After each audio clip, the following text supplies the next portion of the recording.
ملک بھر کی طرح شیخوپورہ میں بھی انٹرنیشنل سول ڈیفنس ڈے کے حوالے سے ریلی کا انعقاد کیا گیا۔ ریلی ضلع کونسل ہاؤس سے شروع ہوئی اور جناح پارک پہنچ کر اختتام پذیر ہوئی۔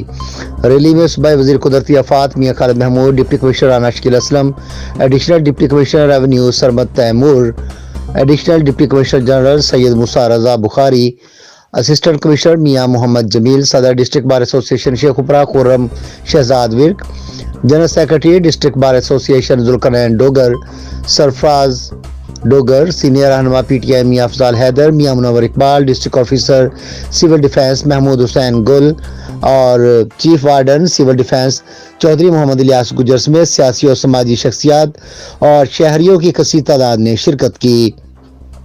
اس موقع پر مقررین کا کہنا تھا کہ ہر شہری کو سول ڈیفنس کی تربیت حاصل کرنی چاہیے۔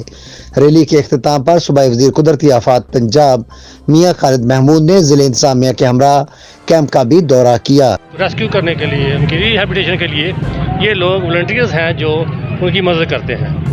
تو میں سول ڈیفنس کے چیف وارڈن اور ان کی ٹیم کو، ڈسٹرکٹ ایڈمنسٹریشن کو مبارکباد۔ میں ڈسٹرکٹ شیخوپورہ کی جتنی بھی سول ڈیفنس کے جتنے بھی سٹاف ہیں ان سب کو مبارکباد دیتا ہوں۔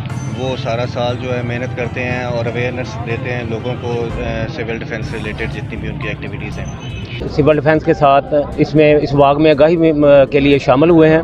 اس میں آفات اور بحرانوں کے دوران بے گھر آبادی کے لیے اور وبائی امراض کی صورتحال میں رضاکاروں کا کردار جو ہے وہ بہت ہی مثالی ہوتا ہے اور اس کی اہمیت کو فراموش نہیں کیا جا سکتا۔ شیخوپورہ میں بھی عالمی دن منایا جا رہا ہے سول ڈیفنس کے حوالے سے۔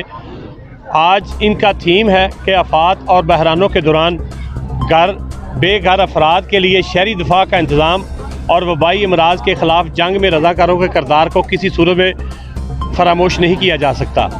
اور یہ سول ڈیفنس جو ہے اس وقت پاکستان میں چوتھی فورس کے طور پر سامنے آ رہی